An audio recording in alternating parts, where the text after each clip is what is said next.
Hola, soy Raúl Llimós. Buenas, soy Marc Menchen. Y en este podcast os queremos explicar cómo funciona la industria del deporte.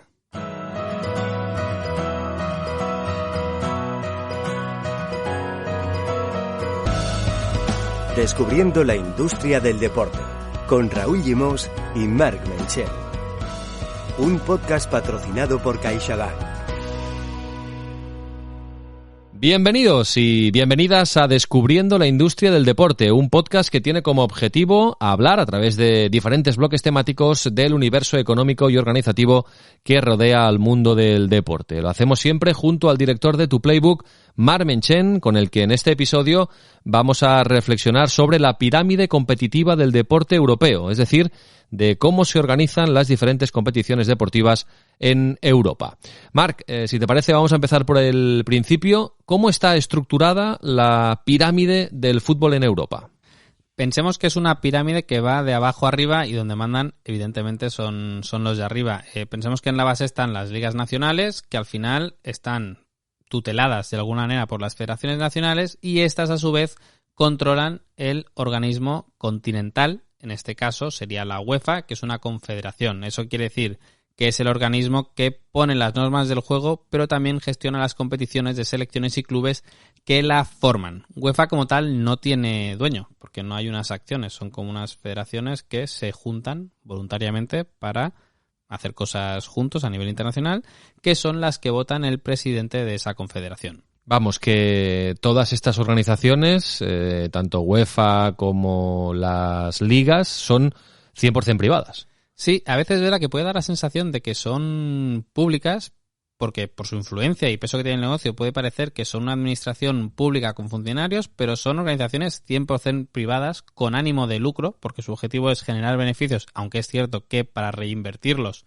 en el fútbol en caso de UEFA, en el baloncesto en caso de FIBA, etcétera, etcétera, etcétera, pero con la singularidad de que son los organismos a los que los gobiernos nacionales, en el caso de las federaciones nacionales, y europeo en caso de UEFA, han decidido que delegan la gestión y regulación de esta actividad. Es decir, que igual que la Comisión Europea puede decir qué hay que hacer en materia de alimentación, en el caso de fútbol no es la Comisión Europea la que se puede decir qué hace en el caso del fútbol, sino que es una cosa que corresponde a UEFA, ciertamente con coordinación de que no se saltan ninguna de las leyes que nos rigen a todos como ciudadanos. Entonces, Marc, ¿cómo podríamos definir cuál es la función de las federaciones? Pues en teoría deberían ser únicamente reguladores y promotores del crecimiento de cada disciplina, es decir, encargarse de todo aquello relacionado con la parte deportiva. Normas de cómo se juega una cosa, en qué invertimos para crecer la disciplina, etcétera, etcétera, etcétera. Sin embargo, con el tiempo han ido asumiendo funciones del negocio como son la organización de competiciones, búsqueda de patrocinadores, etcétera, etcétera. Claro, pero entonces, ¿las ligas? Pues eso depende de cada país, porque en algunos casos es la Federación Nacional la que gestiona la liga profesional, y en aquellos países más grandes donde la generación de una industria económica como tal en torno al fútbol es más factible, ahí son los propios clubes los que juntos crean una asociación que se encarga de la gestión de la liga, siempre en coordinación con la Federación Nacional, que en cada país, en esa pirámide, es la que se encarga de nutrir todo lo que es la base. Pero, nuevamente, una asociación privada que fija sus propias normas de participación. Claro, en algún momento determinado de la historia, los clubs decidieron, digamos, independizarse de la federación y montar su propia competición. O sea que la Liga, la Premier League, la Bundesliga, todas estas organizaciones, todas estas ligas son propiedad de los clubs. Pero esto, atención, no pasa con la Champions League. De ahí, digamos, el lío que ha habido últimamente con la Superliga.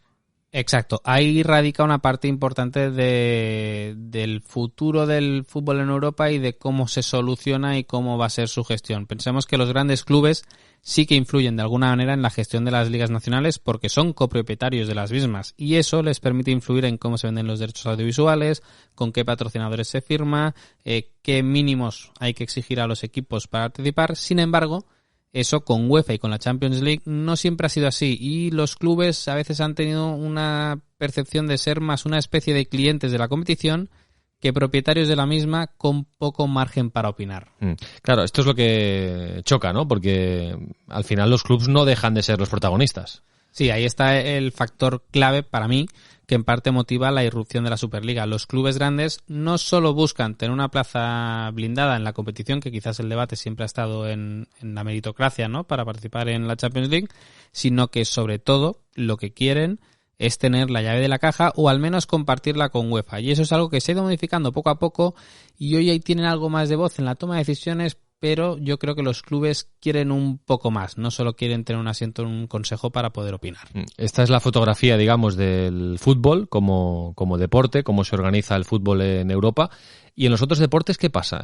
¿Funciona así también? Pues depende mucho. Hay muchos tipos de fórmulas de cogobernanza del deporte, por así decirlo. Y, por ejemplo, para mí el motor es el ejemplo más claro de separación de poderes. La FIA o la FIM, que son las federaciones internacionales de automovilismo y de motociclismo, son las que ponen las normas deportivas de estos dos deportes, pero después lo que hacen es conceder la licencia para la organización de sus competiciones a otras compañías privadas. Y aquí tenemos el caso de Liberty Media, que es el dueño de la Fórmula 1, y MotoGP, que es propiedad de Dorna Sports, que no olvidemos que es una empresa española. Y estas empresas pagan, digamos, un canon, ¿no? Una licencia a las federaciones internacionales para organizar el mundial de esta disciplina. Exacto, pagan un canon anual a la Federación Internacional. Si la Federación también se olvida de cuestiones más logísticas, organizativas, marketingianas. Exacto, y se produce esa separación que decíamos de que las escuderías, los fabricantes, pueden tener más poder en la gestión porque las empresas privadas pues se entienden mejor entre ellas y las federaciones se encargan de asegurarse que se cumplen determinados requisitos técnicos que vayan en favor del desarrollo del deporte. Bueno, y últimamente, Marc, en deportes como el golf o el tenis sí que hemos visto que los jugadores incluso están en los consejos de administración de los circuitos internacionales. Quizá este sea un paso que también sucederá en el mundo del fútbol, ¿no? Sí, yo creo que por ahí va a ir la reforma de la gobernanza del fútbol europeo, porque no hay que olvidar que esta industria, la del fútbol, en Europa ya mueve más de 20.000 millones de euros y los que asumen los grandes riesgos a nivel de inversión son los propios equipos. Por lo tanto, al final los que sufren las consecuencias de un determinado modelo u otro de competición al final son ellos y por esa misma razón quieren ser un poco más o bastante más partícipes en las decisiones que se toman, igual que los tenistas en la ATP acaban decidiendo cuál debe ser la configuración del circuito y cuánto se paga en determinados sitios. Descubriendo la industria del deporte, con Raúl Llimós y Marc Menchen, un podcast patrocinado por CaixaBank. Xavier Ginesta es profesor de marketing deportivo en la Universidad de Vic, Universidad Central de Cataluña. Hola Xavier, ¿qué tal? Muy buenas y muchas gracias. Muy buenas, ¿cómo estamos? Para ti, Xavier, ¿cuál sería la relación sana que deberían tener las federaciones y los clubs para una correcta gestión de los torneos deportivos? La mejor relación es aquella que deja los egos encerrados en un armario y se plantean una relación entre federaciones y clubes que puedan aportar valor en todos los públicos que están alrededor del mercado futbolístico, ¿no? Y por lo tanto, yo creo que si miramos un poco las diferentes problemáticas y las diferentes casuísticas que han aparecido en los medios de comunicación en relación a cómo se reestructurará la pirámide competitiva en los próximos tiempos, vemos que muchas veces, en lugar de pensar en el valor del producto y cómo hacer cómo incrementar ese valor de producto, la mayor parte de situaciones la problemática viene por los egos de los presidentes y los egos de los directivos. Y por lo tanto, desde un punto de vista teórico, y creo que esto también es mi aportación en el podcast, desde un punto de vista teórico lo que explicamos a los estudiantes es que puede haber perfectamente cooperación entre clubes y federaciones y ligas, siempre y cuando cada uno de ellos sepa perfectamente qué puede aportar y cómo puede generar valor también a sus socios. Y por lo tanto, esa relación de complicidad es la base para una correcta colaboración. Más y todo en Europa, donde tenemos que tener claro que la relación de los clubes de fútbol con los mercados locales es muy estrecha y por lo tanto no podemos evitar pensar que esos clubes locales siempre tendrán una doble mirada, una mirada global cuando se enfocan en los mercados internacionales y una mirada local cuando ven las competiciones domésticas. Oye, Xavi, ¿y cómo crees que el entretenimiento debe encajarse en la cultura deportiva europea? Yo creo que el entretenimiento ya forma parte de la cultura deportiva europea porque si vemos los nuevos estadios de fútbol que se han construido y, por ejemplo, la manera como esos clubes se están rindiendo a Legends, por ejemplo, como gran gestor de hospitality de los grandes estadios europeos, yo creo que el entretenimiento ya forma parte del negocio de esos clubes. Pero sí que es verdad que estos clubes lo que tienen que pensar es que este entretenimiento, que en Estados Unidos es algo consustancial al modelo de negocio, en Europa se tiene que hacer coincidir y se tiene que se tiene que poner al lado de otro elemento que desde mi punto de vista es absolutamente necesario tener en cuenta, que es el hecho de que la pirámide competitiva europea, con ascensos y descensos, que es como se ha estructurado históricamente, hace que los fans pongan en valor que la pelotita entre, y si no entra la pelotita, luego obviamente también se reduce el consumo, ¿no? Y por lo tanto hay esa relación entre la gestión emocional o el elemento emocional y el estricto consumo de entretenimiento que puede haber en Estados Unidos. Yo creo que son dos elementos que son a la vez importantes en el mercado europeo. De hecho, hay un dato que a mí me decía Laurent Collet que es significativo, es el hecho de que, por ejemplo, un estudio del Olympique de Marsella establecía que ya más de la mitad de aficionados que van al campo del Olympique de Marsella van al campo como elemento de entretenimiento independientemente del resultado. Y eso Laurent Collet, como director ejecutivo del Olympique de Marsella, me lo decía como un elemento que nos hace pensar en ese cambio de comportamiento de los aficionados. Pero desde mi punto de vista, por investigaciones recientes que hemos hecho, el elemento del aficionado y esa relación emocional del aficionado con el club determina mucho el hecho que el aficionado pueda entender este entretenimiento o pueda consumir de manera habitual este entretenimiento. Si la pelotita entra, habrá más consumo. Si la pelotita no entra, el consumo se puede reducir o el aficionado, obviamente, deja de ir al estadio. Ahora que está en debate el modelo del gran torneo de fútbol europeo, ¿cuál sería para Xavier Ginesta el torneo ideal?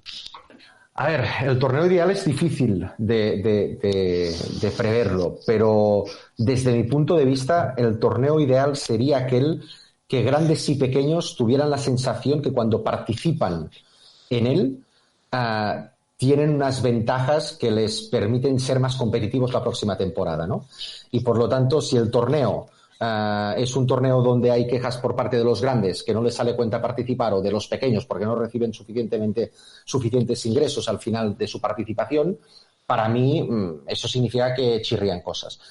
Yo no me quiero poner a favor de la Superliga o a favor del nuevo formato de la Champions, porque obviamente creo que es difícil hacer una reflexión sobre el fenómeno sin poner a debate elementos que vienen vinculando la historia del fútbol en Europa, como es el elemento, como he dicho antes, del localismo intrínseco de los clubes.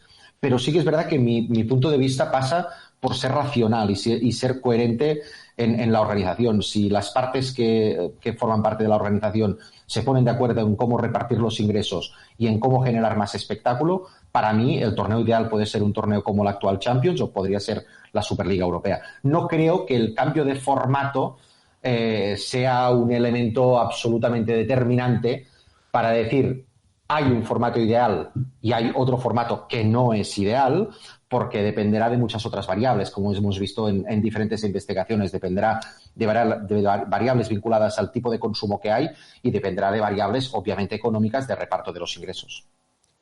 Xavier Ginesta, muchísimas gracias, muy amable. Muy amable.